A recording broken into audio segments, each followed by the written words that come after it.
Mazmur 91, dalam lindungan Allah. Orang yang duduk dalam lindungan yang maha tinggi dan bermalam dalam naungan yang maha kuasa akan berkata kepada Tuhan, tempat perlindunganku dan kubu pertahananku, Allahku yang kupercayai. Sungguh dialah yang akan melepaskan engkau dari jerat penangkap burung, dari penyakit sampar yang busuk. Dengan kepaknya ia akan melindungi engkau, di bawah sayapnya engkau akan berlindung. Kesetiaannya ialah perisai dan pagar tembok. Engkau tak usah takut terhadap kelezatan malam, terhadap panah yang terbang di waktu siang, terhadap penyakit sampar yang berjalan dalam gelap, terhadap penyakit menular yang mengamuk di waktu petang. Walau orang berbangsa dan 10.000 di sebelah kananmu, tetapi itu tidak akan menimpamu. Engkau hanya menontonnya dengan matamu sendiri dan melihat pembalasan terhadap orang-orang fasik. Sebab Tuhan yang maha tinggi telah kau buat tempat perteduhanmu, tidak akan menimpa kamu, dan dekatnya akan diperintahkannya kepadamu untuk menjaga engkau di segala jalanmu. Mereka akan menatang engkau di atas tangannya, supaya kakimu jangan terantuk kepada batu. Singa dan ular tedung akan kau langkahi, engkau akan menginjak anak singa dan ular naga. Sungguh hatinya melekat kepadaku, maka aku akan meluputkannya. Aku akan membentenginya, sebab ia mengenal namaku. Bila ia berseru kepadaku, aku akan menjawab. Aku akan menyertai dia dalam kesesakan. Aku akan meluputkannya dan memuliakannya. Dengan panjang umur akan kukenyangkan dia, dan akan kuperlihatkan kepadanya keselamatan daripadaku.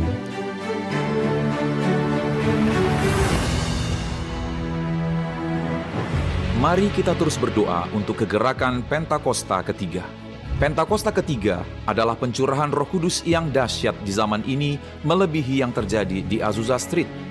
Pentakosta ketiga akan mengakibatkan penuaian jiwa yang terbesar dan yang terakhir sebelum Tuhan Yesus datang kembali. Pentakosta ketiga akan membangkitkan generasi Yeremia, yaitu anak-anak muda yang dipenuhi Roh Kudus, cinta mati-matian kepada Tuhan Yesus, tidak kompromi terhadap dosa, dan akan bergerak untuk memenangkan jiwa. Pentakosta ketiga lahir di Indonesia dan bergerak ke bangsa-bangsa. Gerakan ini dari timur ke barat dan akan kembali ke Yerusalem. Pentakosta ketiga akan memberikan kuasa untuk menyelesaikan amanat agung, dan setelah itu Tuhan Yesus datang kembali.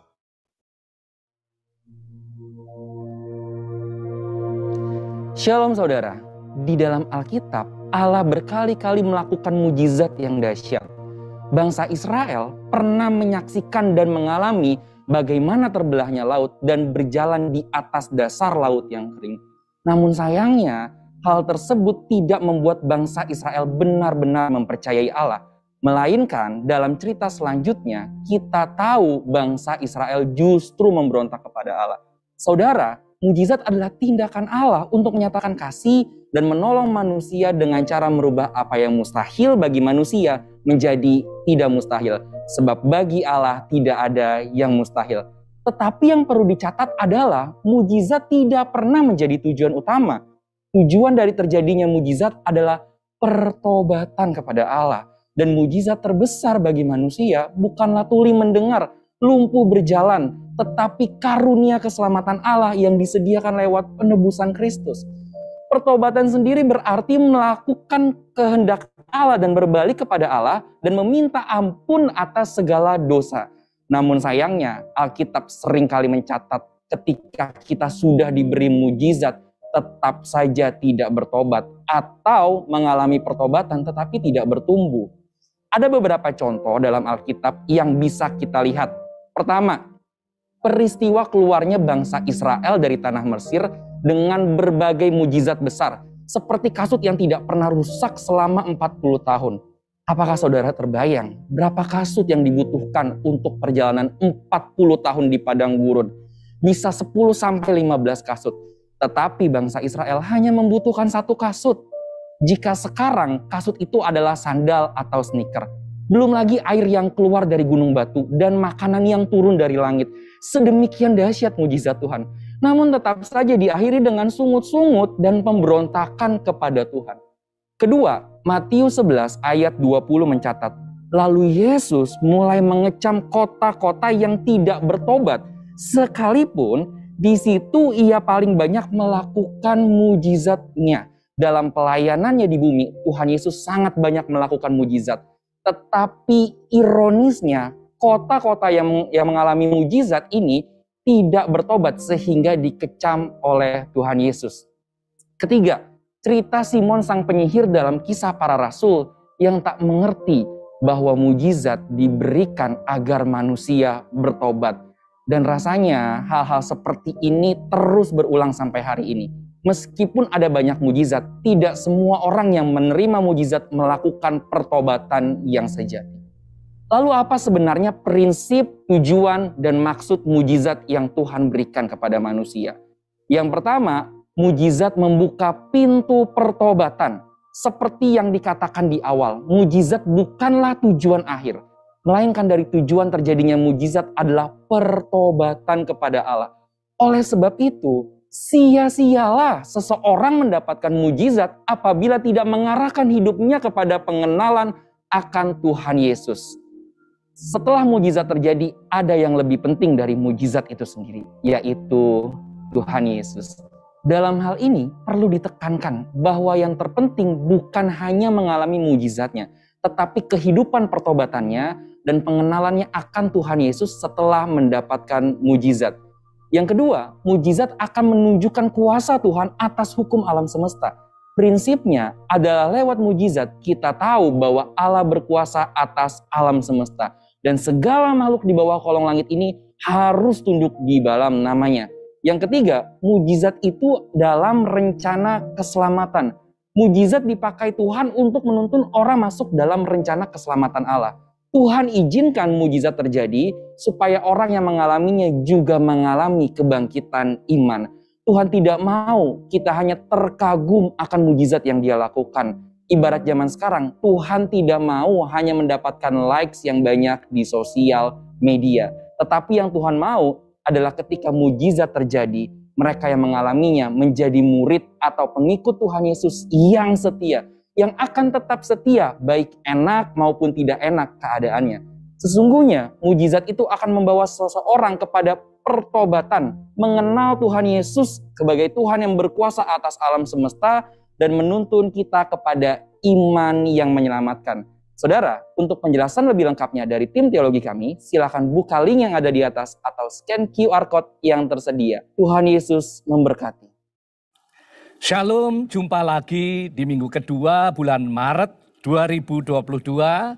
Saya percaya setiap kita ada dalam keadaan baik, dalam damai sejahtera sukacita surgawi, karena penyertaan, kesetiaan Allah kita menyertai kita. Pagi hari ini kebenaran firman Tuhan, temanya adalah do His will, lakukan kehendak Allah, lakukan kehendaknya. Kekasih Tuhan, sebagai orang tebusan, orang pilihan, orang-orang yang sudah memperoleh kasih karunia, kita harus hidup untuk lakukan kehendak Allah. Setelah apa yang Yesus sudah lakukan untuk saudara dan saya,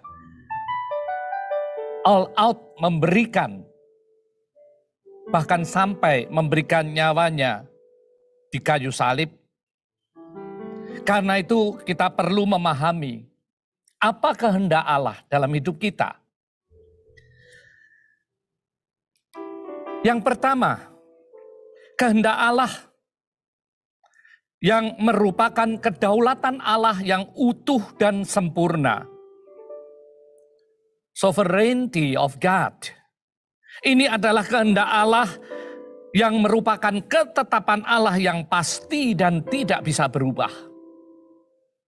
Di dalam Alkitab kita bisa baca contoh yang paling jelas mengenai kehendak Allah yang merupakan kedaulatan Allah adalah saat Yesus berdoa di Taman Getsemani sesaat sebelum penangkapan yang berujung kepada kematian di kayu salib karena ketaatannya menggenapi rencana keselamatan, proyek keselamatan saudara dan saya selama Yesus ada di dunia.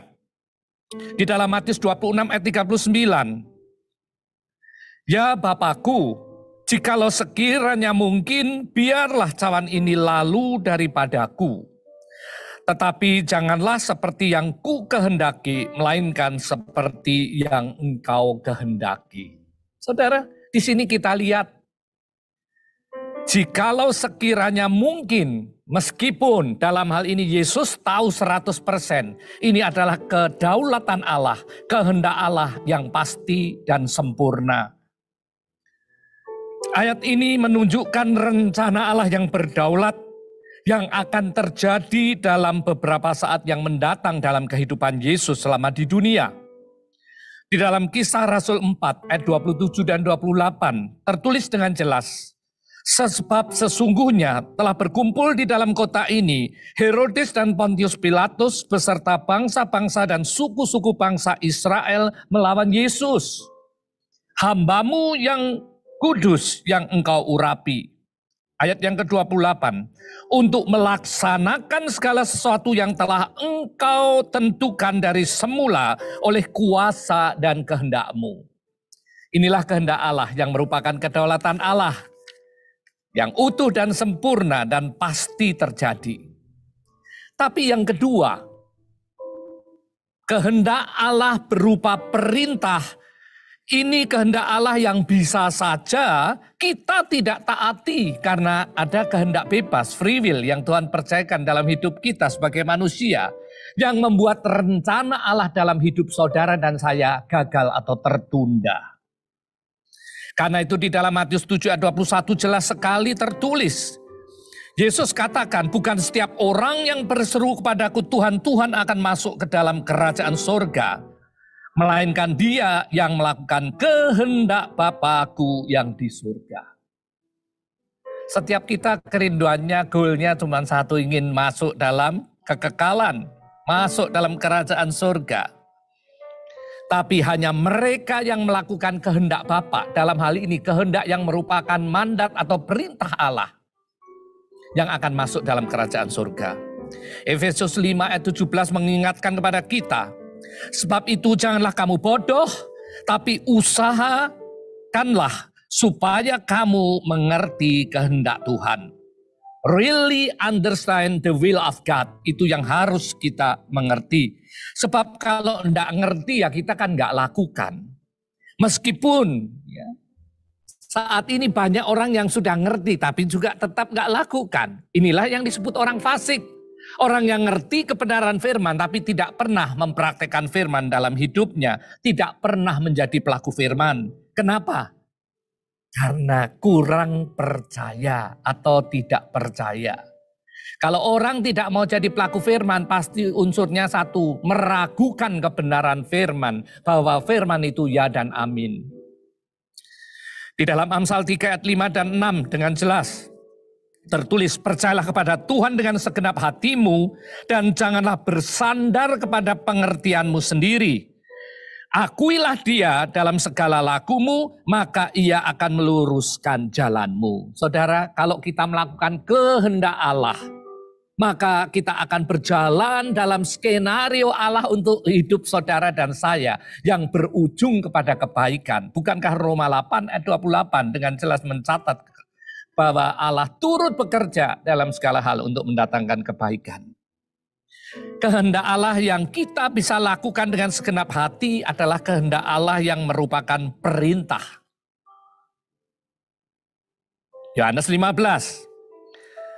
Perikopnya tentang pokok anggur yang benar. Kalau saudara baca seluruh perikop dari Yohanes 15, maka kita ngerti kehendak Allah dalam hidup setiap orang tebusan. Saudara dan saya, setiap orang pilihannya adalah untuk menghasilkan buah bagi kerajaan surga. Menghasilkan buah jiwa-jiwa bagi kerajaan surga merupakan keputusan kita. Berdasarkan dari kehendak bebas kita. Kehendak untuk menghasilkan buah adalah tujuan Allah dalam hidup setiap kita orang percaya selama kita ada di dunia ini. Karena itu kita disebut juga sebagai rekan sekerja Allah untuk tuaian jiwa bagi kerajaan surga. Saudara, tapi kenapa di dalam Lukas 10 ayat 2 Yesus berkata, Katanya kepada mereka, tuan memang banyak, tetapi pekerja sedikit. Karena itu mintalah kepada tuan yang empunya tuan, supaya ia mengirimkan pekerja-pekerja untuk tuan itu. Saudara, inilah masalahnya. Banyak orang-orang tebusan, orang pilihan yang sudah dipercaya, dipersiapkan untuk menjadi orang-orang yang akan menjadi penuai jiwa di akhir zaman. Tapi mereka tidak melakukan kehendak Allah dan mereka kehidupan mereka mandul dan tidak menghasilkan buah. Padahal mereka sudah dibaharui di dalam Kristus sebagai new creation in Christ, ciptaan baru di dalam Kristus, tapi mereka disfungsi dan tidak berfungsi.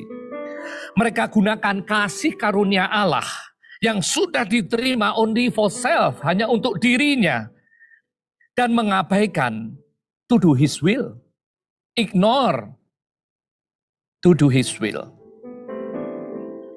Mereka lupa, mereka cuek, bahwa sebagai ranting yang tidak berbuah akan dipangkas, dipotong, dibuang dan dibakar. Tapi mereka mengabaikannya. Kenapa orang percaya tidak bertumbuh dan tidak menghasilkan buah? Ada 3 penghalang bagi orang percaya untuk bertumbuh dan berbuah. Yang pertama adalah dosa atau rasa bersalah yang tidak tuntas atau berkesinambungan. Saudara, ini seperti dosa yang on-off dalam hidup orang-orang pilihannya. Kita harus sadari, fahami, dan mengerti benar firman-Nya di dalam Yesaya 1 ayat 18. Yang berbunyi demikian, marilah, baiklah kita berperkara firman Tuhan. Sekalipun dosamu merah seperti kermisi akan menjadi putih seperti salju. Sekalipun berwarna merah seperti kain kesumba akan menjadi putih seperti bulu domba. Ini janji firman-Nya yang ya dan amin. Ingat, cara Tuhan mengampuni sangat mudah. Dosa diakui, artinya tidak ada yang disembunyikan. Saudara, menyembunyikan dosa di hadapan Tuhan percuma. Sebab Allah melihat apa yang di dalam hati kita. Kita tidak bisa memanipulasi hidup kita. Seperti kita memanipulasi kehidupan kita di hadapan sesama. Tapi di hadapan Tuhan, kita terbuka semuanya. Di dalam 1 Yohanes 1 ayat 6. Jika kita katakan bahwa kita beroleh persekutuan dengan Dia, namun kita hidup dalam kegelapan, kita berdusta dan kita tidak lakukan kebenaran. Kekasih Tuhan, karena itu kalau tobat itu jangan cuma di mulut. Pertobatan bukan hanya di mulut, tapi dimulai dari dalam hati dan diaplikasikan dalam perbuatan kita. Sebab banyak orang yang sudah tertemplak oleh kebenaran firman Tuhan, tapi tetap dablek, tetap jalani dan enjoy dengan hidup dosanya. Sebab mereka takut kehilangan hal-hal yang fana, hal-hal yang sementara, hal-hal yang akan binasa, seperti nama baik, reputasi, kehidupan sosialnya. Dan dengan sadar, rela kehilangan hal yang kekal, yaitu everlasting life, kehidupan kekal. Orang yang demikian sudah pasti punya banyak celah untuk terus-terusan digocoh iblis. Sebab iblis dikatakan pendakwa dan bapak segala dusta. Untuk melawan semuanya itu hanya dengan kesaksian hidup kita sebagai ciptaan baru dalam Kristus yang menghasilkan buah, yaitu buah pertobatan, buah roh yang mengalir dari kehidupan saudara dan saya, yang pasti akan menghasilkan buah jiwa-jiwa bagi kerajaan surga. Karena itu jangan simpan dosa sekecil apapun, sebab dosa yang tersimpan itu akan menjadi celah iblis untuk terus menggocoh kita, meneror kita, mengintimidasi kita, sehingga hidup kita mandul dan tidak menghasilkan buah. Bahkan kalau salah-salah, kehidupan kita bisa jadi batu sandungan untuk sesama. Di dalam Yohanes 8 ayat 36, dengan jelas tertulis demikian. Jadi apabila anak itu memerdekakan kamu, kamu pun benar-benar merdeka. Di dalam bahasa Inggris dikatakan, so if the Son set you free, you will be free indeed. Indeed di dalam bahasa Inggris artinya sesungguh-sungguhnya, sebenar-benarnya. Poin yang pertama, kenapa orang percaya, orang pilihan, orang tebusan tidak menghasilkan buah dalam kehidupannya? Rasa bersalah yang tidak tuntas atau dosa yang tidak tuntas. Hal yang kedua, kenapa orang percaya, orang tebusan, orang pilihan kehidupan rohaninya mandul dan tidak menghasilkan buah bagi kerajaan surga? Karena comfort zone, zona nyaman. Saudara, rasa cukup. Di dalam 1 Timotius 6 ayat 6. Memang ibadah itu kalau disertai rasa cukup memberi keuntungan besar. Di dalam terjemahan yang lain tertulis demikian. Tetapi secara rohani kita sungguh mendapatkan kekayaan besar kalau kita hidup sesuai kehendak Allah. Disertai rasa puas dengan apa yang sudah kita miliki. Hidup sesuai dengan kehendak Allah. Saudara, zona nyaman itu memberikan rasa cukup dalam arti negatif.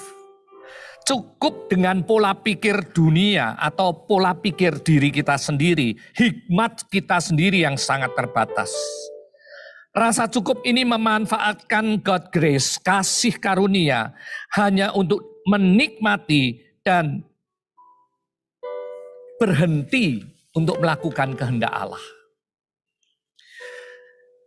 Jelas sekali sebagai ciptaan baru dalam Kristus, tidak pernah ada kata cukup untuk melakukan kehendak Allah yang merupakan amanat atau amandat atau perintah kepada orang pilihannya.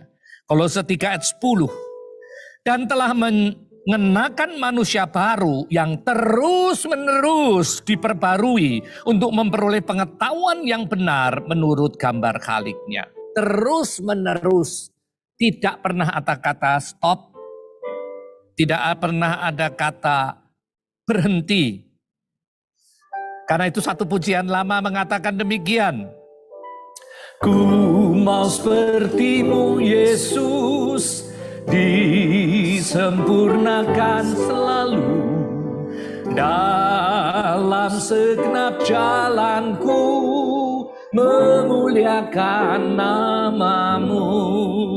Saudara, kita harus menjadi sempurna seperti Allah kita, Allah Bapa kita yang sempurna. Hidup kita diberkati untuk menjadi berkat. Kejadian 12 ayat 2 dan 3. Rasa cukup rohani, rasa layak untuk dijemput sebagai mempelai kerajaan surga.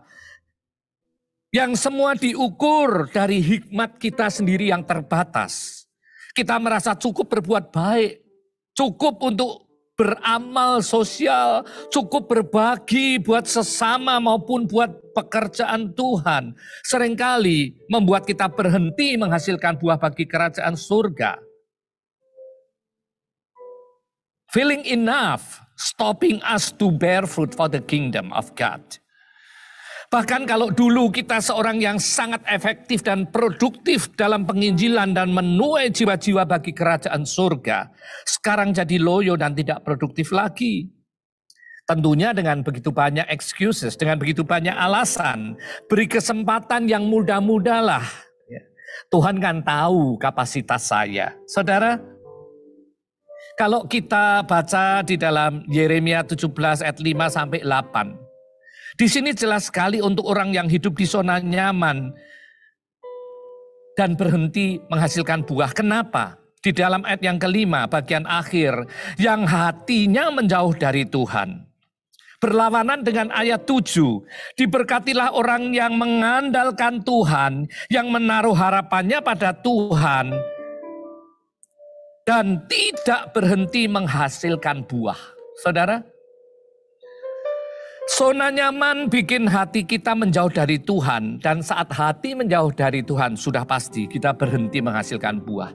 Kita nggak punya lagi compassion. Kita nggak punya lagi beban kepada jiwa-jiwa. Kita nggak punya beban kepada sesama. Bahkan kepada orang-orang yang Tuhan sudah sodorkan untuk mendengar kabar baik dari mulut kita. Fokus hati yang berharap pada Tuhan. Supaya produktivitas dan efektivitas kita sebagai rekan sekerja kerajaan surga terus tetap mantap, bahkan meningkat di akhir dari akhir zaman ini. Kekasih Tuhan, kenapa orang percaya tidak menghasilkan buah, tidak bertumbuh? Yang pertama karena dosa yang tidak tuntas. Yang kedua karena terbuai, terpikat dengan zona nyaman. Tapi yang ketiga, saudara, daya tarik dunia. Kita tahu daya tarik dunia, ya. Gebiar-gebiar dunia yang memanggil-manggil kita tidak pernah akan berhenti. Bahkan akan menjadi lebih lagi di akhir zaman ini. Di dalam 1 Yohanes 2 ayat 15 sampai 17, dengan jelas firman Tuhan ingatkan pada setiap kita. Janganlah kamu mengasihi dunia dan apa yang ada di dalamnya. Jikalau orang mengasihi dunia, maka kasih akan Bapa tidak ada dalam orang itu. Sebab semua yang ada di dalam dunia, yaitu keinginan daging, keinginan mata, serta keangkuhan hidup, bukanlah berasal dari Bapa, melainkan dari dunia. Dan dunia ini sedang lenyap dengan keinginannya, tetapi orang yang melakukan kehendak Allah akan tetap hidup selama-lamanya. Saudara, kembali diingatkan, jangan terpukau dengan daya tarik dunia, melainkan lakukan kehendak Allah yang merupakan mandat atau perintah untuk setiap umat pilihannya. Ingat, daya tarik dunia akan lebih dan lebih lagi. But your response is his concern. Respon kita terhadap daya tarik dunia itu yang menjadi concernnya Allah kita. Jangan sampai kita orang pilihan, orang tebusannya, merespon dan ikut dunia dan jadi orang Kristen yang abu-abu, orang Kristen yang kompromis, orang Kristen yang toleran pada dunia yang semakin jahat dan cemar ini. Dalam 1 Tesalonika 4 ayat 7 dengan jelas dikatakan Allah memanggil kita bukan untuk melakukan apa yang cemar, melainkan apa yang kudus. Saudara dan saya dipanggil, dipilih untuk melakukan hal-hal yang kudus sesuai dengan kehendaknya. Tapi realitanya kita hidup ini banyak loh. Ya, banyak sekali kita ini respon kepada daya tarik dunia. Daya tarik dunia berupa budaya dunia, standar dunia, lifestyle dunia, pola pikir dunia. Roma 12 ayat 2, jangan menjadi serupa dengan dunia. Tapi tanpa sadar seringkali respon kita tanpa sadar merespon apa yang ditawarkan oleh dunia. Dan kita mulai secara perlahan tapi pasti mulai memakai kembali pola pikir dunia, lifestyle gaya dunia, standar dunia yang jadi ukuran. Karena itu tidak heran. 2 Petrus 2 ayat 22 mengatakan, bagi mereka cocok apa yang dikatakan peribahasa yang benar ini. Anjing kembali lagi ke muntahnya dan babi yang mandi kembali ke kubangannya. Sebab jika mereka oleh pengenalan mereka akan Tuhan dan Juru Selamat kita Yesus Kristus telah melepaskan diri dari kecemaran-kecemaran dunia, tetapi terlibat lagi di dalamnya, maka akhirnya keadaan mereka lebih buruk daripada semula. Saudara, ayat 21. Karena itu bagi mereka adalah lebih baik jika mereka tidak pernah mengenal jalan kebenaran daripada mengenalnya, tetapi kemudian berbalik dari perintah kudus yang disampaikan kepada mereka. Berikutnya ya, dari bahasanya cocok sekali. Seperti anjing yang kembali kepada muntahnya. Dan babi kembali kepada kubangannya. Kita diangkat dari lumpur dosa. Kalau kita kembali perlahan tapi pasti tanpa sadar, kita mulai bergaul kembali, terikat lagi dengan dunia, maka kecemaran itu lebih parah. Di dalam Amsal 26 ayat 11, satu kali lagi dikatakan, seperti anjing kembali kepada muntahnya, demikian orang-orang bebal yang mengulangi kebodohannya. Saudara, bukankah dalam dosa kita hidup dalam kebodohan kita karena kita tidak mengenal dan tidak mau menerima the truth word of God, kebenaran firman yang menjadi pelita bagi hidup setiap orang percaya untuk mencapai kekekalan. 1 Yohanes 2 ayat 15. Janganlah mengasihi dunia ataupun hal-hal yang di dalam dunia. Jika seorang mengasihi dunia, kasih Bapa tidak ada padanya. Jelas di sini tertulis, saat kita mengasihi dunia, kita kehilangan kasih kita kepada Bapa. Kita kehilangan kasih mula-mula kita. Meskipun secara fisik semua kelihatan oke. Masih ke gereja, masih melayani, masih kelihatan rohani, religius, tapi di dalamnya sudah kacau balau. Sebab sudah terkontaminasi lagi dengan daya tarik dunia. Kita sudah lupa status kita sebagai orang tebusan, sebagai ciptaan baru di dalam Kristus. Orang yang sudah dipindah dari kegelapan kepada terangnya yang ajaib. Kekasih Tuhan, pagi hari ini, saya akhiri dengan satu ayat firman Tuhan dari 1 Petrus 2 ayat yang ke-9. Tetapi kamilah bangsa yang terpilih, imamat yang rajani, bangsa yang kudus, umat kepunyaan Allah sendiri. Supaya kami memberitakan perbuatan-perbuatan yang besar dari Dia yang telah memanggil kamu keluar dari kegelapan kepada terangnya yang ajaib.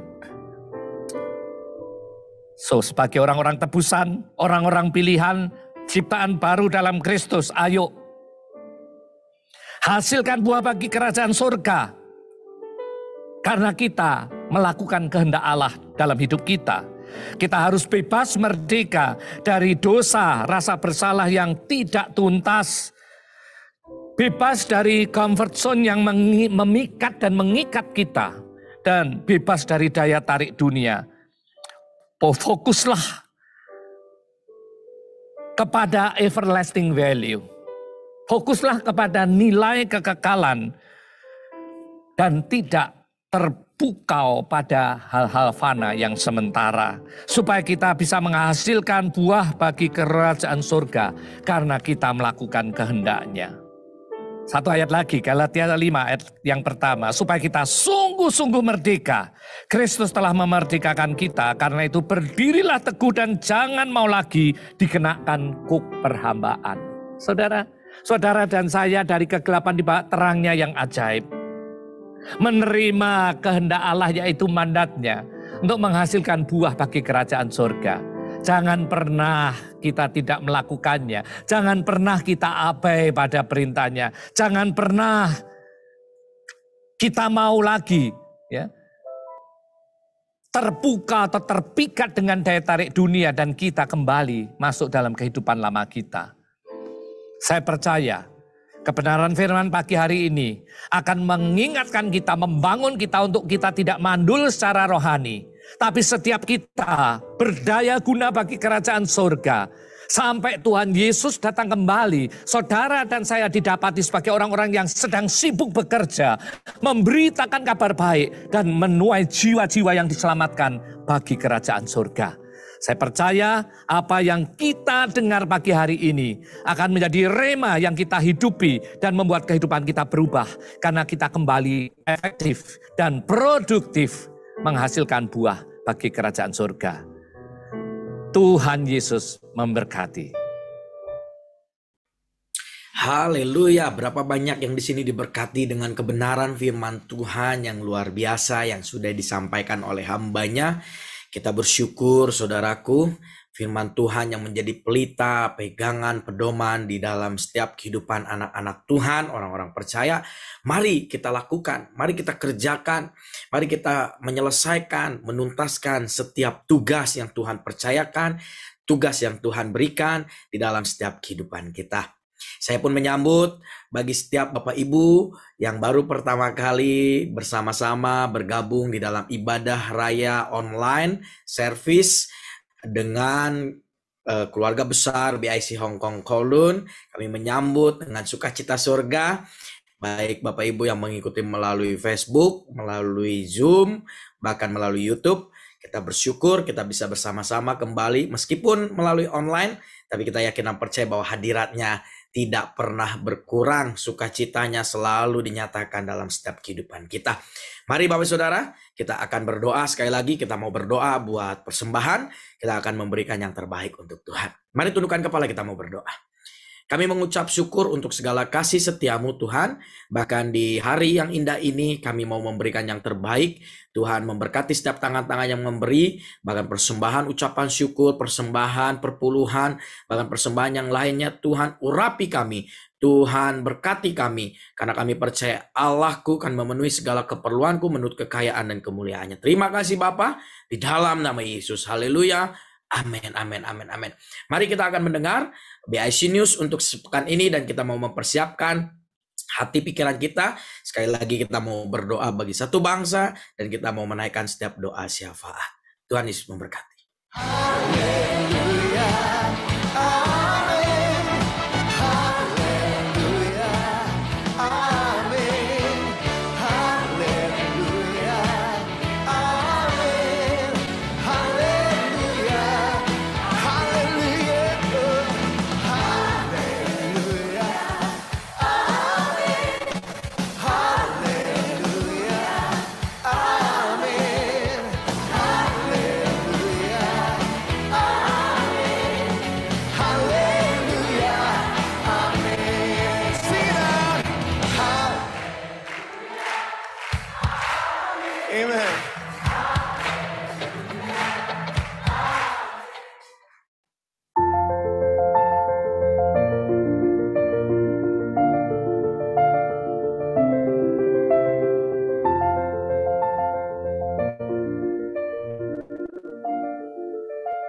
India adalah sebuah negara dengan jumlah penduduk terbanyak kedua di dunia yang terletak di Asia Selatan.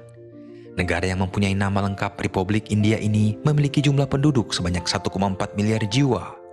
Kekristenan hanya sekitar 2,3% dari keseluruhan penduduk India. Tetapi India sedang mengalami revival dan angka kekristenan terus bertambah secara luar biasa. India merupakan negara yang menganut sistem pemerintahan Republik Federal Parlementer, yaitu sistem pemerintahan yang kepala negaranya adalah presiden, sedangkan kepala pemerintahannya adalah seorang Perdana Menteri. India merupakan salah satu negara dengan pertumbuhan ekonomi yang tinggi dan merupakan salah satu negara dengan ekonomi terbesar di dunia.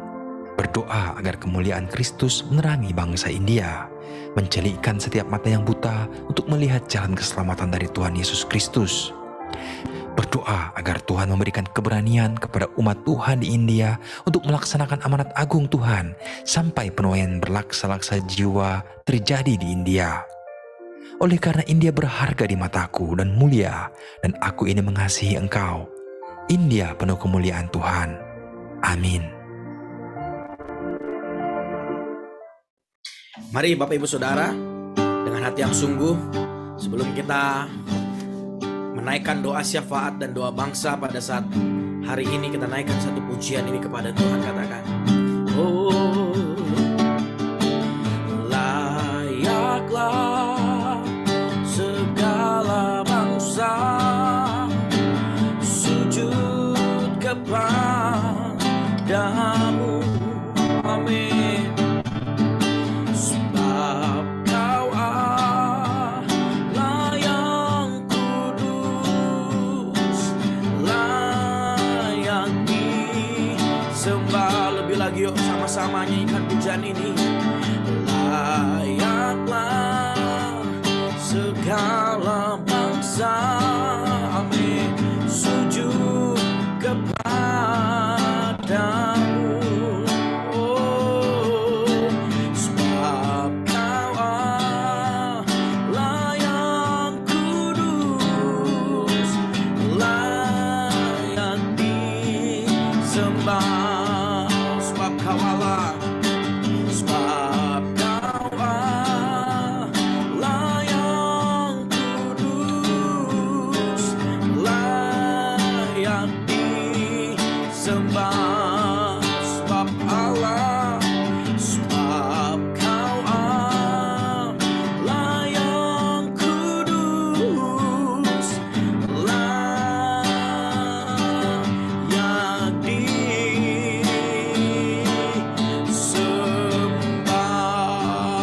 beri tepuk tangan yang meriah bagi Allah kita. Haleluya. Silakan